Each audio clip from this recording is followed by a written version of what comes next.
तो हेलो दोस्तों, welcome to ICM channel. आज हम लोग यहाँ पे डिस्कस करने वाले हैं आपको दो स्टॉक के बारे में। पहला यहाँ पे होगा बजाज फिनसर्व और सेकंड आपका होगा इन्फोसिस। तो आप इस वीडियो को ज़रूर से अंत तक देखना। स्टार्ट करते हैं और पहले हम लोग यहाँ पे डिस्कस करते हैं बजाज फिनसर्व के बारे में।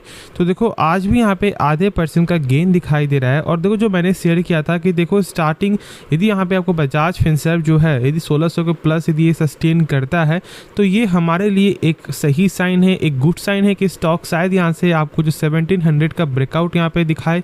लेकिन देखो यहाँ पे न्यूज़ भी आते हुए क्या दिखाई दे रहा है ना कि यहाँ पे Bajaj finance to launch micro finance tractor and commercial vehicle financing. मतलब कि यहाँ पर अब आपको जो ट्रैक्टर को भी फाइनेंस करते हुए दिखाई देगी और साथ साथ यहाँ पे जो कमर्शियल व्हीकल का तो न्यूज़ यहाँ पे ऐसे आ ही रहा था, लेकिन ये सब यहाँ पे लॉन्च करते हुए दिखाई दे सकती है बजाज फाइनेंस। और जानते हो कि यदि यहाँ पे बजाज फाइनेंस के यदि कोई भी रिगार्डिंग यहाँ पे न्यूज़ आते हुए दिखाई दे रहा है तो इसका डायरेक्ट इम्पैक्ट यहाँ पे बजाज फिनसर्व में ही देखने को मिलता है। और इसलिए ये एक कहीं ना कहीं एक गुड न्यूज़ है। ठीक है, देखो आगे यदि यहाँ पे सेल्स बढ़ेगा तो यहाँ पे भी आपको अच्छा खासा गेन दिखाई देगा मेरे हिसाब से। दो यदि हम लोग यहाँ पे बिना टाइम वेस्ट किए यदि हम लोग इसका टेक्निकल आपको देख लें तो टेक्निकल यहाँ पे साफ तौर से एक बुलिश का पैटर्न यहाँ पे बना रहा है। और जो मैंने शेयर किया था कि यदि सस्टेन करता है तो ये हमारे लिए यहाँ पे एक गुड साइन है। देखो यहाँ पे आपका जो है ना जो भी सेलिंग आपको हो रहा है कुछ खास यहाँ पे प्रेशर दिखाई नहीं दे रहा है।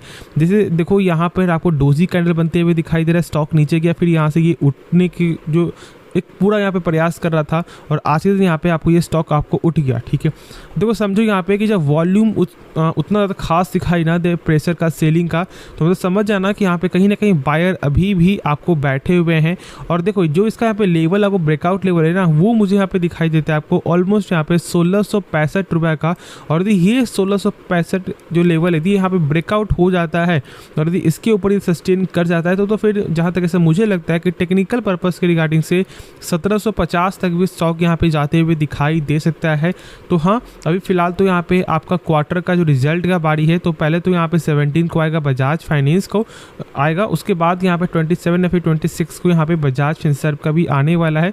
ठीक है, जो भी अभी होगा डेट मैं आपके साथ यहाँ पे शेयर कर दूंगा, तो इसलिए निश्चिंत रहो। ठीक है, और आराम से यहाँ पे अभी आपको होल्ड करना चाहिए। और ऐसे तो मैंने कंपनी के बारे में सारा कुछ ही आपके साथ शेयर किया हुआ है कि हाँ कंपनी का कैसा फंडामेंटल है, क्या बेस्ट है, इसका NPA CAR LCR ये सब मैंने यहाँ पे डिस्कशन किया हुआ है। ठीक है, तो आज बस मैं शॉर्ट में मैंने पूरा चीज़ यहाँ पे जो भी था इसका टेक्निकल जो मुझे यहाँ पे दिखाई दिया वो मैंने शेयर कर दिया। अब देखो जो यहाँ पे नेक्स्ट स्टॉक है वो यहाँ पे इन्फोसिस। और इन्फोसिस का खास बात क्या है ना कि आज यहाँ पे आपको जो है 2.5% तक का प्रेशर यहाँ पे दिखाई दिया, लेकिन कुछ यहाँ पे रिकवरी भी आपको होते हुए दिखाई दिया है। अब कल के दिन यहाँ पे क्या किया आपको ADR में भी गजब का यहाँ पे आपको बिकवाली का प्रेशर था और यहाँ पे भी आज के दिन यहाँ पे प्रेशर है। क्या यहाँ पे कोई वजह यहाँ पे क्वार्टर का रिजल्ट है, देखो रिजल्ट आपका ओवरऑल जो यहाँ पे एक्सपेक्टेड था उससे अच्छा नंबर यहाँ पे आते हुए दिखाई दिया है और ये आप लोग सही से जानते हो। देखो जैसे कि हम लोग एक बार आपको देख लें तो यहाँ पे जो रेवेन्यू है जो यहाँ पे सेल है उसमें क्या दिखाई दे रहा है आपको ग्रोथ है। ठीक है, और क्वार्टर भी यहाँ पे ग्रोथ है, जो यहाँ पे अनुमान से क्या था कि एक फ्लैट नंबर या फिर यहाँ पे आपको कमी आते हुए दिखाई दे सकता है, लेकिन ऐसा नहीं हुआ। फिर देखो यहाँ पे इनका आपको नेट प्रॉफिट, तो नेट प्रॉफिट में भी यहाँ पे जंप है ईयर ऑन ईयर, लेकिन हाँ ईयर ऑन ईयर पे कुछ खास मुझे यहाँ पे जंप दिखाई नहीं दे रहा है, लेकिन क्वार्टर यहाँ पे जंप है। अब एक चीज़ को यहाँ पे समझो कि गाइडेंस जो यहाँ पे इंपॉर्टेंट रोल आपको होता है, तो यहाँ पे इन्फोसिस की तरफ से ये बयान भी आते हुए दिखाई दिए कि इनको Q2 में आपको $7.2 बिलियन का यहाँ पे एक लार्ज डील देखने को मिला। और ये सब जो डील है ना जानते हो कि भाई कॉमन है इनके लिए, लेकिन इनके हिसाब से यहाँ पे Q2 का सबसे बड़ा जो डील है वो यहाँ पे $7.2 बिलियन का डील। साथ साथ देखो उनका जो यहाँ पे ये था कि जो ROE है वो भी यहाँ पे गेन आपको होते हुए दिखाई दिया Q2 के बेसिस से, जो यहाँ पे एक्सपेक्टेड था कि 20%, सो यहाँ पे जो था 30% का और यहाँ पे आया कितना आपको जो 30.8% का, जो मुझे यहाँ पे याद नज़र आ रहा है। ठीक है, जो मुझे यहाँ पे याद है।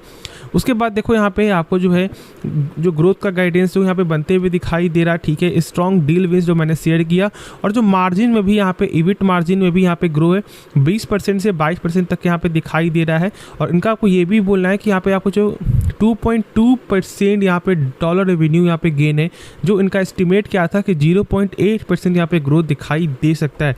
तो गाइडेंस तो मैंने यहाँ पे पूरा आपको सुना ही है और मैं ये आपके साथ पूरा फिलहाल तो भी शेयर नहीं कर सकता हूँ, ठीक है। और ये ड्यू टू आपको यूट्यूब के रिगार्डिंग जो है यहाँ पे होता है क्लेम, इसलिए बाकी मैंने सारा कुछ आपके साथ यहाँ पे शेयर किया हुआ है। और देख सकते हो कि यहाँ पे जो गाइडेंस के अनुसार ये था और गाइडेंस यहाँ पे मेंटेन करते हुए भी आपको इन्फोसिस यहाँ पे दिखाई दे रही है। और मैंने सारा कुछ ऐसे बता दिया जो जो यहाँ पे था आपको गाइडेंस में, कुछ खास जानने के लिए यहाँ पे बचा नहीं है।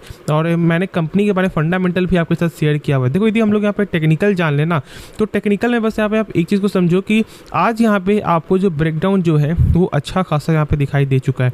ब्रेकडाउन का मतलब क्या होता है, देखो जब यहाँ पे कोई लेवल अपने एक अच्छे सपोर्ट को, जब उस सपोर्ट में स्टॉक आराम से जब सस्टेन कर रहा था, यदि वो यहाँ पे टूट जाता है तो फिर स्टॉक नीचे जाता है, ये आप जानते हो। और कहीं ना कहीं संकेत यहाँ पे देखने को मिल रहा था। लेकिन मेरे हिसाब से मैं बता दूं, यदि यह स्टॉक आपको नीचे दिखाई देता है तो फिर अब इस अपॉर्चुनिटी को मत मिस यहाँ पे करना। और सेलिंग मतलब यहाँ पे पैनिक में आके सेलिंग भी मत करना। यदि आपने थोड़े से हाई प्राइस स्टॉक को बाई कर लिया है तो ये फिर कोई सही तरीका नहीं होता है मेरे हिसाब से। बाकी आप खुद ही समझदार हो और जानते हो कि आपको इन्फोसिस किस तरह का फंडामेंटल व्यू यहाँ पे रखता है। बाकी देखो शॉर्ट टर्म पर्पस के लिए, यदि आप यहाँ पे ट्रेडिंग पर्पस के लिए जाना चाह रहे हो तो मैंने ये लेवल आपको बताया 1410 का। और यदि ये भी लेवल यदि यहाँ पे आपको जो है फिर से आपको ब्रेकआउट तो यहाँ पे ब्रेकडाउन आपको हो जाता है तो फिर कहीं ना कहीं और ज़्यादा यहाँ पे दिक्कत अभी फिलहाल देखने को मिल सकता है। उसके बाद जो इसका लेवल है वो यहाँ पे 1380 तक भी स्टॉक आपको आ सकता है। ये यहाँ पे मेरा पॉइंट ऑफ व्यू है। बाकी ऐसा कुछ भी मैं बता दूं कि कंपनी का लॉन्ग टर्म के हिसाब से 1% भी शक यहाँ पे मत रखना। गजब का कंपनी का फंडामेंटल है। और देखो यदि हम लोग इसका देख ले एक बार शेयर होल्डिंग पैटर्न यहाँ पे क्या दिखाई दे रहा है, तो प्रमोटर स्टेक यहाँ पे 15% और यहाँ फॉरेन वाले का स्टेक यहाँ पे 33.5% और डोमेस्टिक का जो स्टेक देख लो एक बार ऑलमोस्ट यहाँ पे 34.5%। मतलब कि यदि हम लोग एक बार देखें ना तो भाई आपको 68% तक तो यहाँ पे आपको प्रमोटर यहाँ पे जो है डोमेस्टिक और यहाँ पे FIS ही आपको होल्ड कर दी है और ये बड़ी चीज़ है, ठीक है। और जानते हो कि भाई म्यूचुअल फंड के पास भी एक अच्छा स्टेक है और यही चीज़ यहाँ पे आपको दिखाई दे रहा है। बाकी देखो जो भी डाउट यहाँ पे बचे ना वो आप कमेंट में ज़रूर से पूछना।